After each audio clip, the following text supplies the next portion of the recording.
Welcome all to our CISAG webinar. Today we have Dirk-Jan as a presenter, and Dirk-Jan has lots of experience in software engineering and software development, and this is also the topic of his presentation: how to get this development effective. Dirk-Jan worked for instance, for Philips Healthcare and also for Thermo Fisher, and today he has his own consultancy firm, which is called buffadoo. Buffadoo, yeah. Maybe you can start with explaining in your presentation what this exactly is. Sure, yeah. So the title of my presentation is How Not to Sell Technical Debt. And the buffadoo, my company, the buffadoo is actually a wooden, how do you say it, stick in which you can blow a blowpipe, in which you can stick up the fire. So that's kind of the explanation for my company name. So kind of help steams that are stuck get renewed or changed. Yeah. So I hope you are interested in that, and I would like to remind you that at the end of Dirk-Jan's presentations you are able to ask questions. Please do that via the chat, and I will read them loud to Dirk-Jan. And I also would like to see if the audio is fine. I guess so. Maybe you can raise some hands to check the audio. Audio works fine. Okay. So Dirk-Jan, please. I'm very curious. Yes? Yeah. Okay. All right, so let's start. So technical debt can be an emotional topic and with mutual misunderstandings. So an executive could have the feeling, well, my software team really does not understand me. But also the engineers can have the feeling, well, our management really does not understand us. And of course, if you're a middle manager, then you're stuck as a whole, and nobody understands me. So you kind of have that problem with both the executives and your own team. So what does an executive feel? How hard can it be? I have had that guidance as a manager, and you don't meet your commitments, or your team does not meet your commitment, and R&D does not deliver quality. Our customers complain about it, and R&D does not feel the same sense of urgency as the customers do. So don't they understand that they need to deliver? They're also not agile, because agile is all about change and embracing change, and they whine about changes, and of course we need to meet what the customer wants. And so that's the executive perspective. And then there's the engineer, and the engineer says, well, we're supposed to be agile, but we need to give estimates 18 months ahead. And they ask for commitments, but we don't have any requirements. Or they have changed priorities already 5 times on us last year. So how can we kind of meet our commitments against the ever-changing plan? And the code base is huge, and it's from the 19th, so a build takes 24 hours. So before I have feedback on my code, it takes a long time. So this disconnect is quite real, and the distance is significant. Today I'll talk about technical debt and what it is. I have a bit of a maturity model for it.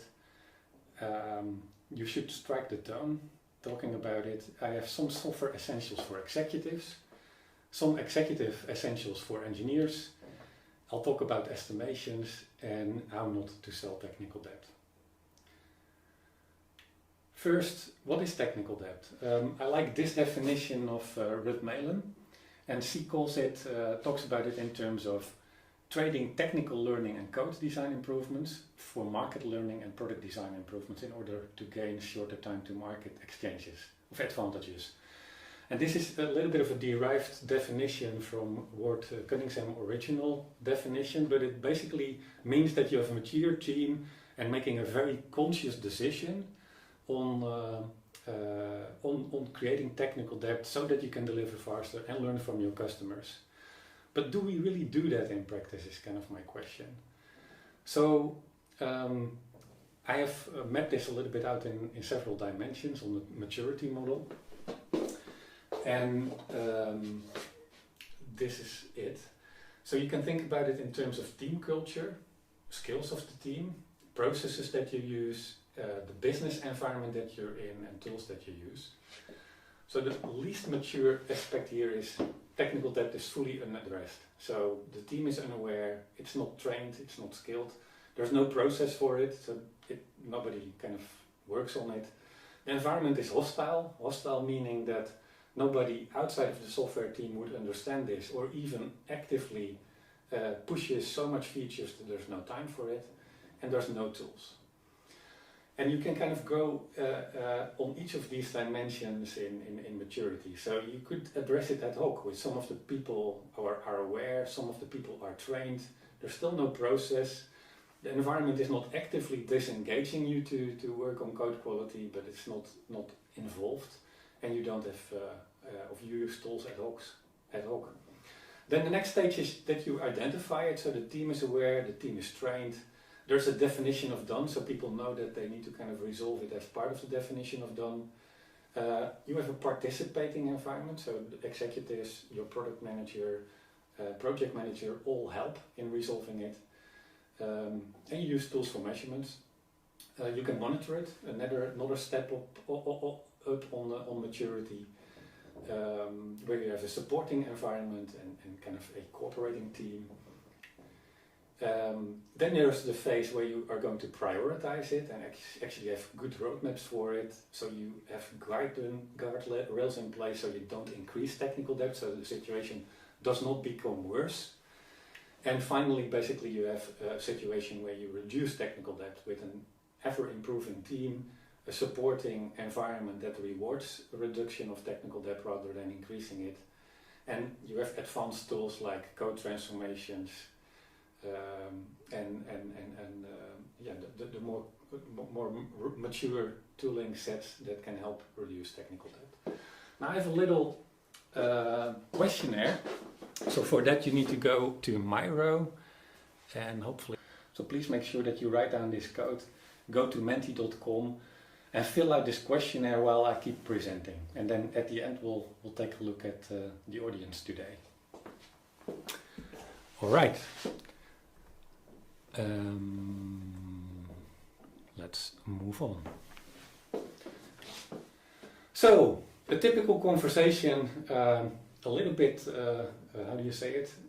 Exaggerated for entertainment purposes, but not too far off from conversations I've had. So your R&D department doesn't have output lately. Our competitors beat this up, and what makes you go so slow? Well, we have a lot of technical debt and the team does not understand the code and it's really a mess. We need a large refactoring. This can't continue anymore. And the technology that we use is outdated and nobody wants to work on this technology, so we need to go to microservices. You said some things similar like that 10 years ago and I approved the full redesign. Why should I believe you now? Well, we didn't understand the technology at that time, and it's moving really fast, you know, and so we didn't make the architecture for all requirements. So yeah, it's just very difficult. Okay, so we don't have the money for a full redesign, so we need to deliver. Just go away and get out of my room and get done. So yeah, that's unhealthy, but some people are really frustrated with the state of the code base and with their own, how do you say it, they're powerless to change it, but they need to. But there's also some truth in the first dialogue. For example, if you deliver this and you didn't tell anybody about the state of your code base, then this is a very hard message to deliver. Eh? You can't say, well, we need to discuss how you are going to pay for the debt that we created. That's not just the mature dialogue that will energize your average executive. Okay, so this is again a bit polarizing. You will have engineers a bit more to the left and you will have executives a bit more to the right. But as kind of a polarized profile, you can think about it in these terms. So executives are eager to win, and engineers are typically eager to learn. Executives are eager to show business results, while engineers are typically eager to see their ideas materialized. Executives don't like whining, and engineers don't like conflict. So executives just want to hand over ownership so that they can concentrate on what they are good at and they find important.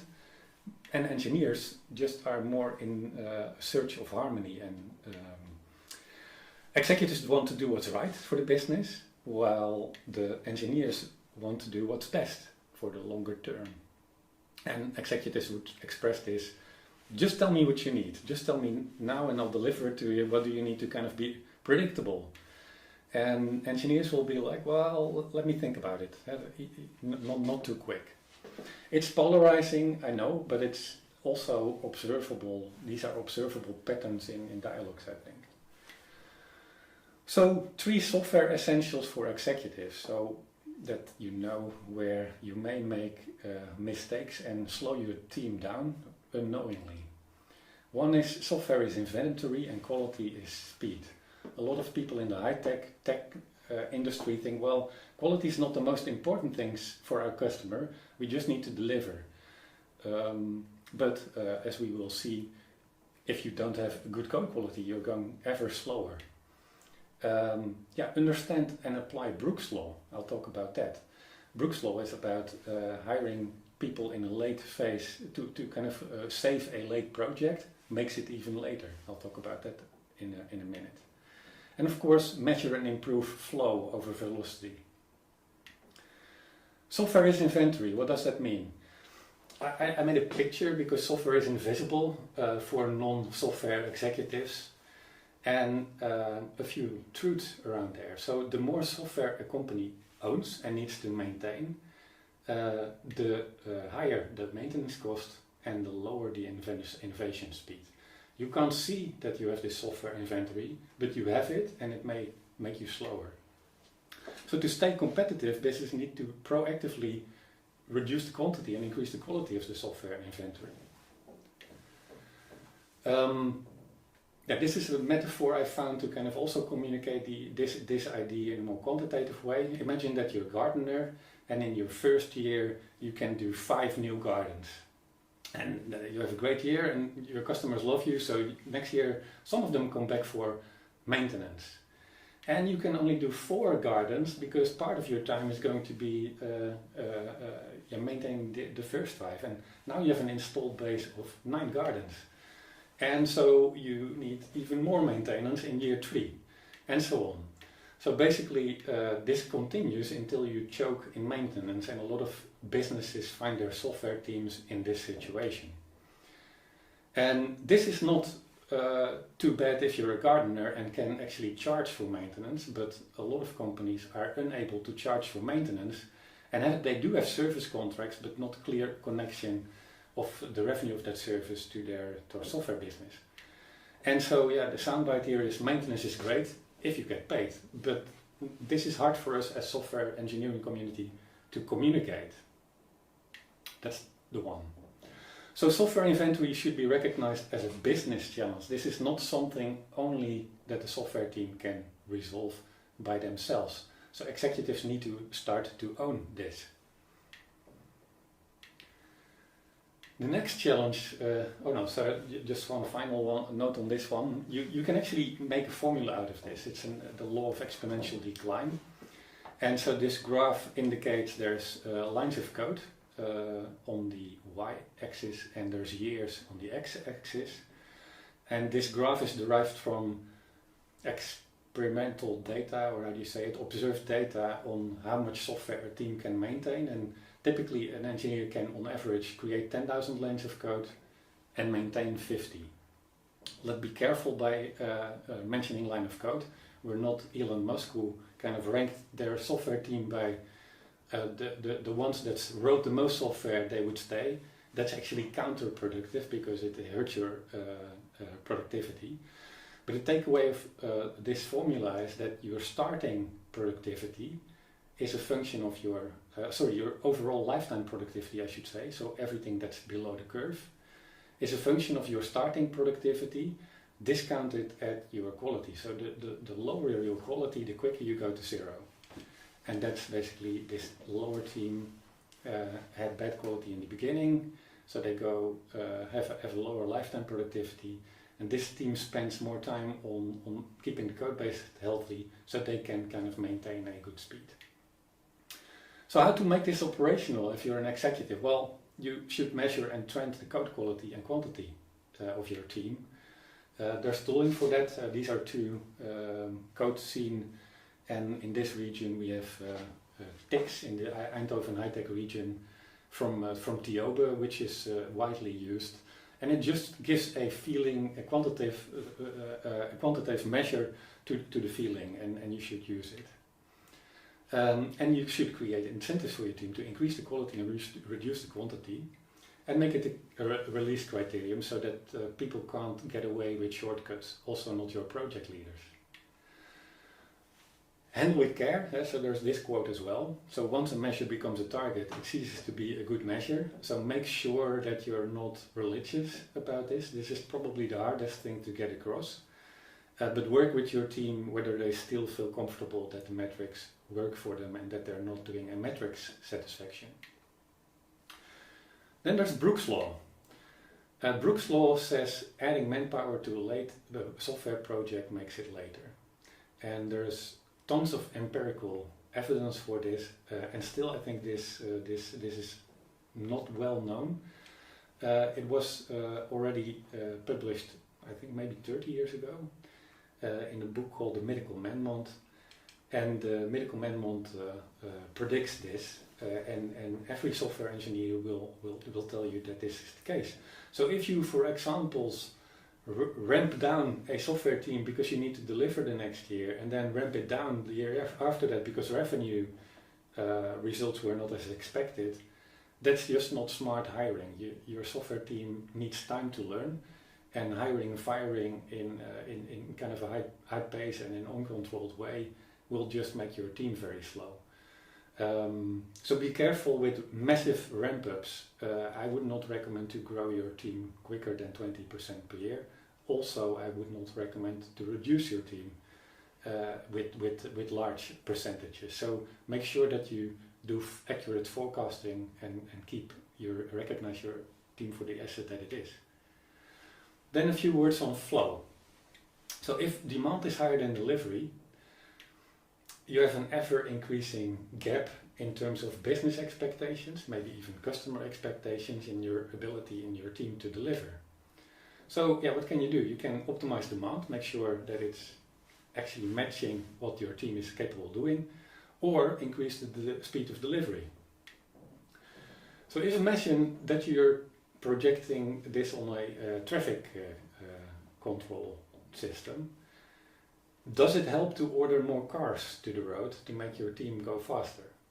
Well, obviously in this situation it doesn't. It makes the situation worse. By sending more cars on the road, you're actually promoting accidents, quality accidents, and make everyone go slower. Does it help to ask each car to go faster, put more pressure on the team? No, it doesn't. So you need to really look what is the capability of the road.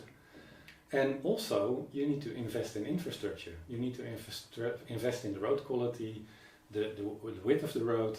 Maybe you need to invest in inflow control systems so that you kind of only allow those cars that the road can handle. And software development or even R&D development is not different. If you're not managing your inflow to match your capabilities, then you're going to get slower and slower because you have larger amounts of work in progress. You can actually measure this and help understand this by the cumulative flow diagram. I don't have the time to kind of go in depth here. You can Google it, cumulative flow diagram. But as executives, you can identify and resolve bottlenecks. That's true help. You need to look at pull, what can this road handle, over push of more cars in the road, and limit work in progress, meaning that you control the amount of cars that's actually on the road at any time. Those were three software essentials for executives. Let's now move to the executive essentials for engineers.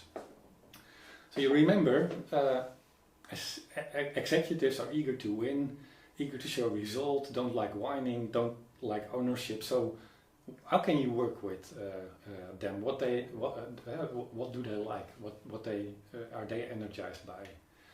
Well, first one is talk business, don't talk details. At the first dialogue I kind of played out. A lot of technical details, a lot of details an executive would not understand or care about. So try to avoid that. Own the details yourself if you're in the technical community.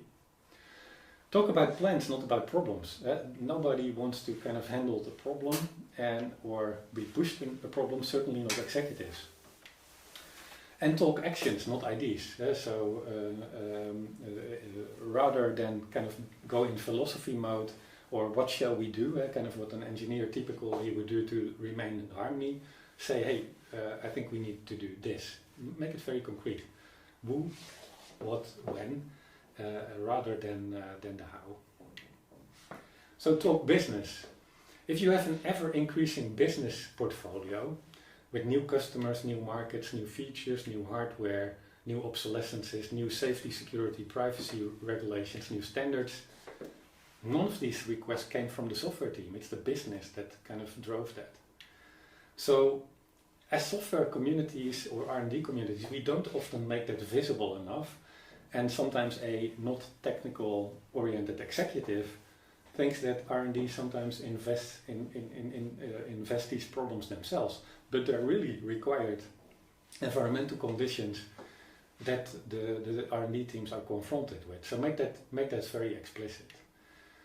This is a nice quote of Willem van den Ende, my colleague at Quan. The road to hell is paved with special features for special customers. We all know of this one special sales that kind of messes up the code base because it's kind of too different from the rest of the code, slowing the code down or making it harder to maintain. And the sales person got their bonus and the software team is stuck with maintaining it for 10 years. So executives should be aware of that, and I think we as technical community should also make clear where we have those issues.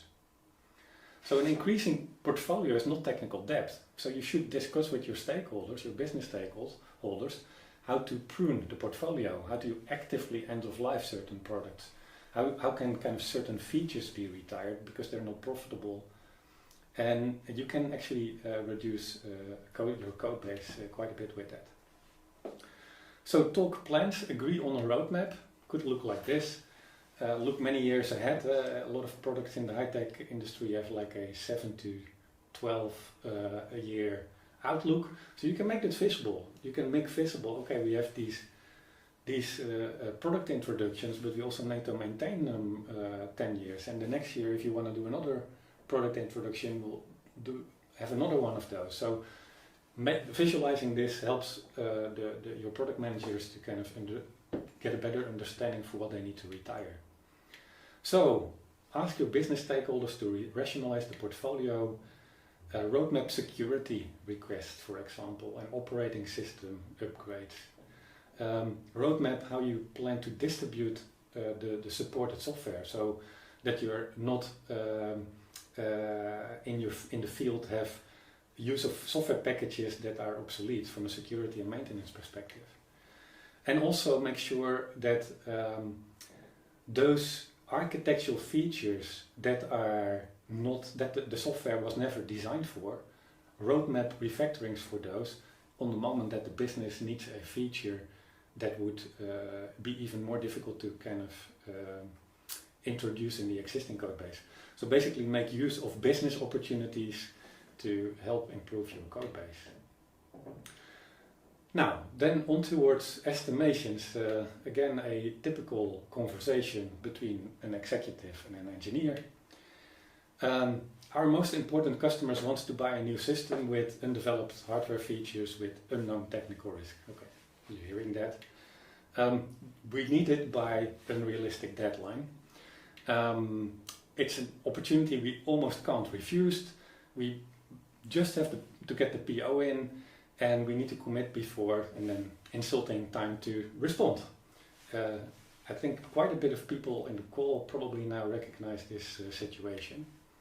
So what do you need to make it happen? Don't tell me that it can't be done, just tell me what you need. Well, requirements would be a good start, typical snarky engineering response. And yeah, executive comes back with 3 bullets, not nearly enough to do a robust estimate on. And you try to communicate it, but it doesn't sound credible already anymore to the executive or the salesperson that just wants to get this PO done. And so you basically give some pushback, but it's unacceptable and you just need to commit now. And then you give in. I have done that. Okay, I understand it's important, so let's be constructive, but it doesn't get better because we'll ask for estimates and remember them as commitments is one aspect. It's not by bad intention, it's just kind of more like a habit of mind. We all do this and you're stuck. Hey, we set the constraint, it was an estimate, but nobody in an executive team would actually have heard that there is some truth in this picture. And that leads to the following negative reinforcement loop. So you start out with revenue and margin pressure or opportunities. You make sure that the executives are tempted to prioritize time to market over quality. So there are customer commitments done with early or too optimistic estimates because the R&D team did not get the right information or the right level of detail. So execution is then going to be behind the commitments. There are going to be shortcuts to meet the customer commitment. There's going to be technical debt as a result of that. There's going to be defects as a result of that.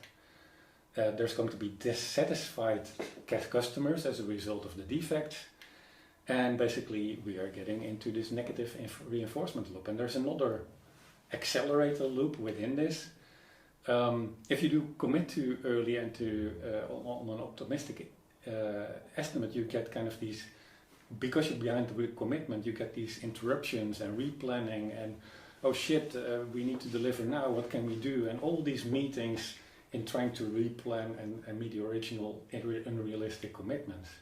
So that's kind of a negative loop, and because typically the top contributors that I imagine that are also on the call in the system architecting space, they get additional interruptions and just need to juggle too much priorities. So negative reinforcement loop. Then in terms of planning, choosing the right anchor is quite important, and an anchor, it comes from psychology. It's a cognitive bias where you rely very heavily on the first thing that you're hearing. So, and why is that important in providing estimates? Because any number you or your team tells to any executive is a number that's going to be remembered as a commitment. And that gets us here. So the anchoring basically comes also from marketing and pricing psychology. When you hear a higher number, somehow you're also inclined to be willing to pay more. So anchoring is just important as something that the first number you're calling out is going to be more important. So if you are anchoring your first estimate too low, you're already in trouble. And so in on-the-spot estimates, you often forget things like quality attributes, maintainability, security, safety, obsolescences get ignored, hiring speed. We could do this if we have 10 additional FTE. And the 10 additional FTE before they're ramped up, you're 16 months further. And of course, you don't always take into account required infrastructure changes. So on-the-spot estimates are extremely dangerous. So make sure that you use conservative anchors when you start in negotiations. Then there's this effect. So you also have responsible engineers that actually do estimation quite well. And what happens then? So my estimate was really realistic, but it wasn't accepted because there was another software person or another R&D person claiming my colleagues make everything way too complicated and coming up with a shortcut that we didn't want to offer because we make things worse. And everyone is well intentioned here, but sometimes we are our worst enemy, and kind of the executives get confused. So I have sincerely seen executives scout the R&D team and walk around the hallways to find a person that gave them the estimates they liked. They're celebrated like superheroes because they are showing the can-do attitude. Well, they're really the root cause of making everything worse and slower. So there's that. And now we need to... Okay, yeah. I have a small movie here, and I'll just start the video and then speak to it. I've been driving along Australia's famous Great Ocean Road, and I'm stopped here near the 12 Apostles, which are these big sandstone bluffs. Actually, there's only 8 of them left because the others have eroded over time. And erosion is really what's given us this coastline the way it looks now. So that brings to mind a question for me, which is how long is the Australian coastline? Well, if you were to measure it out in lengths of 500 kilometers, you would find that it's about 12,500 kilometers long. But the CIA World Factbook puts the figure at more than double that, over 25,700 kilometers. But how can it be that we have 2 different estimates for the length of the same coastline? Well, this is called the coastline paradox. The answer is, it depends on the length of measuring stick that you use. So if you connect up the dots from cliff to cliff to cliff, you'll get a shorter length of coastline than if you measure with a smaller measuring stick and measure into every inlet. So what length of measuring stick should we use? Well, in theory, you can go all the way down to the size of a water molecule. And if you do that, then the length of Australia's coast is virtually infinite. Do you believe me that you could have a finite area object like Australia bounded by an infinite perimeter? It doesn't seem to make sense. But I can give you another example of this. It's called the Koch snowflake. It's a shape which has a finite area, but an infinite perimeter. Shapes like these are called fractals. And many coastlines have this same fractal structure, which means they have some sort of self-similarity on many different scales. So you can zoom in and the coastline looks roughly the same. So if you want to know the length of a coastline, you need to first specify the length of your measuring stick, because that's what the answer depends on. All right. So I think this is a reasonable or a good metaphor for why estimations are hard. So imagine that you need to estimate the Australian coastline and you're on Pluto. You're going to get a very fine, rough, granular estimate, and you could be easily a continent off from a large distance. And as you zoom in, you get more details, you get more exact clarity on what the system actually needs to do. And sometimes a coastline actually may be short and straightforward, and sometimes it may be incredibly hard, even though you didn't see it coming. For engineers, this is just, they understand this immediately because they have been there. For a non-software executive, sometimes this comes across as trust, lack of trust, because they think, hey, they can't estimate, they're not professional. Well, they are professional. They just need better information, and they didn't have the right type of visibility. So what you at least can do is have an estimation checklist.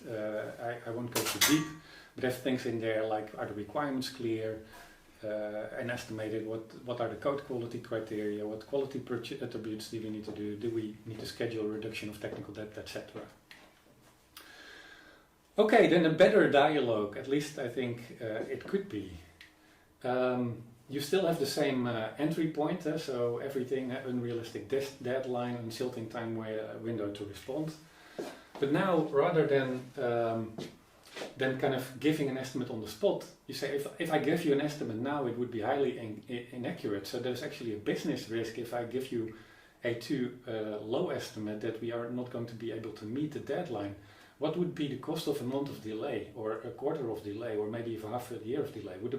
Would that cost the business money? So you tilt to a business conversation. So you make basically, executives typically are positively wired, see the opportunity. You need to prime somewhat of a risk-benefit, business risk-benefit in their minds. Then it's significant, you still need to do it. Okay, that sounds great.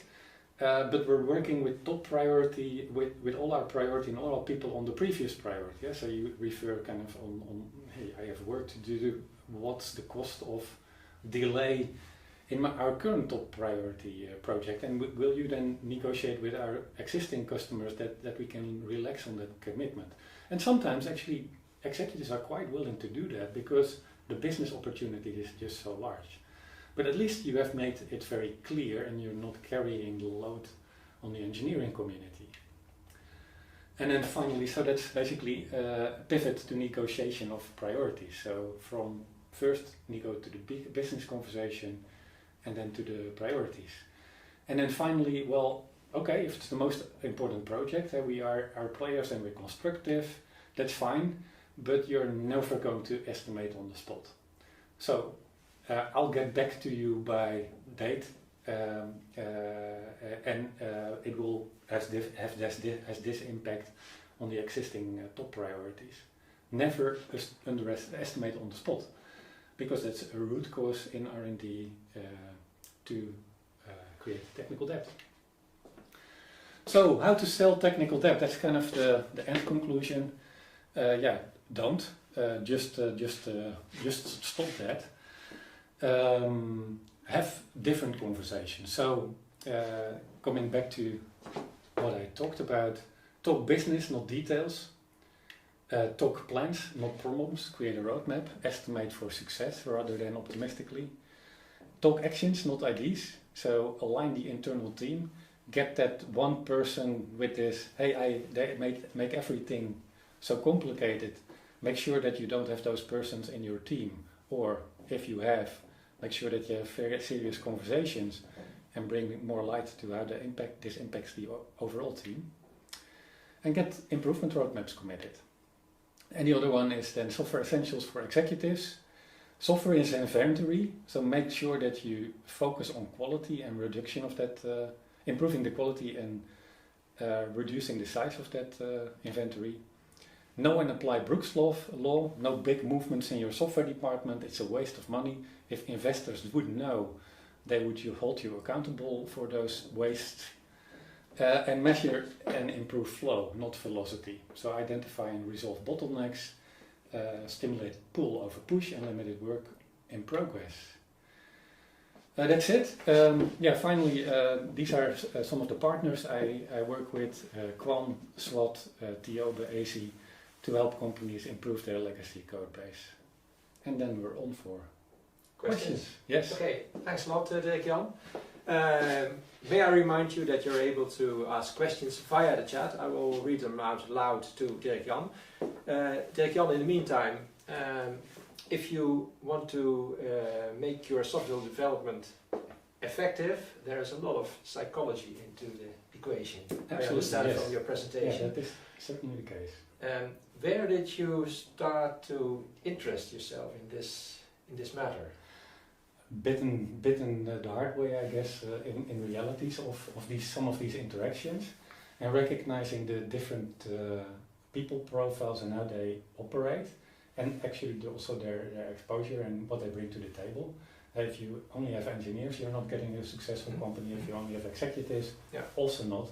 But I just saw in the roles that I was not enough mutual understanding, and sometimes not even mutual respect. Yeah. Were there books or trainings that especially helped you apart from the experience? That's a good question. I think it has been mostly experience, and I've been reading always a lot. So okay. I may have had books.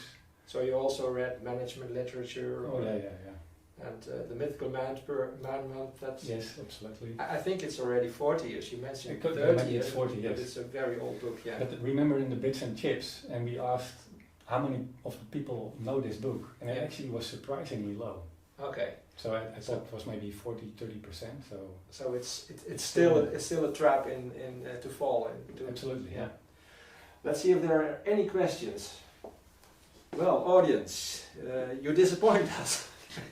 You never should insult your audience, but maybe there are some questions or burning issues. I can imagine that there are some issues at your company or that you want to ask to Dirk-Jan, now is your chance, apart from hiring or consulting him later, but I hope you'll be able to ask them via the chat now if you have them. So let's get back to another question, like this consulting. How is it feel now to be on yourself consulting companies? It's very nice. So I love being in the company, and I love being out of it because I get such a wide range of different companies. Okay. Visibility. I think as a manager, I probably was always a little bit more technical in where I got my energy, and I have now the opportunity to talk to CEOs, but also to engineers and bridge the gap, which I think is a better fit for what I enjoy than being in a political R&D leader role. Yeah, from all those points and examples, you gave a lot of lists in your presentation. What is actually the biggest trap for executives? Brooks Law I see go wrong, and also what I am afraid of a little bit. So economy is looking sketchy. So I'm afraid that good talent is getting wasted by downsizing too hard. So 2 recommendations there. If you need to downsize, downsize then maybe a few FTEs more than you need so that you can invest in the team that remains. What I mean with that, invest in their training, invest in their skill set, invest in their being so that, yes, business environment is tough, but make sure that you reward the people and invest in the people that help you through that downturn. But better yet, and I see that quite broad, don't hire so fast. So controlled hiring is I think one of the I think it's the hiring controls itself nowadays. No, I know, that's the language, but what I mean is that in the past years I've seen companies grow too quick. Then I've managed departments that grew too quick. And then basically someone else needs to do a bit of a cleanup because it's not proportional to the business, or people got in that still needed to grow their skill sets, etc. So that's I think the biggest trap. And there is of course also from in the designers or the technicians side. So you have developers that it's a broad spectrum of psychologically. You have the people that kind of mess up the estimates. They're really well intentioned. They really think I have something simpler to sell, and I've seen code bases duplicated for that reason. Do we need to refactor? No. Why don't we make a copy of this code base and just do a split, archive splits? So what you actually expensive. What you actually want to tell them is like step in the shoes of your executive. Yes. He has business in his mind. He wants to sell. He wants to be effective in business. He wants to win. So think about that. Step in his shoes, and then you'll be more able to help him. I think so. Yeah. If both sides would kind of understand the different perspectives a bit more, I think we will get better business outcomes. Okay. Yeah. Let's see if there are. Is a question. Great story and recognizable. What is the result of this Menti survey? Oh, that's a good question. Yes. Best question today. Yeah. Here we go. Slide. Yeah. So basically, what you see here is there's a lot. It is an interesting one. So a high willingness, a high committed in the audience of. In terms of the mindset to resolve technical debt, but not everyone has the skills, which I recognize as well. The product owners and scrum masters, I think I noticed this in every other survey I've done so far. They don't always play a good role. So a product owner is, I'm going to exaggerate a little bit, but they typically have a career in mind for marketing, right? So that's their perspective. So they behave like marketing. And scrum masters may have something like a project program role in mind for their future, and so they kind of mimic the behavior of the executives. Right? We need to prioritize the business, and our customers need money. So they don't always help. That's what I noticed in my consulting, and so not everyone understands it. I recognize that they don't understand their own role in how they create it. So executives, product owners, project leaders, product managers. And they're even less willing to reduce. Anyway, yeah, so that's the end result.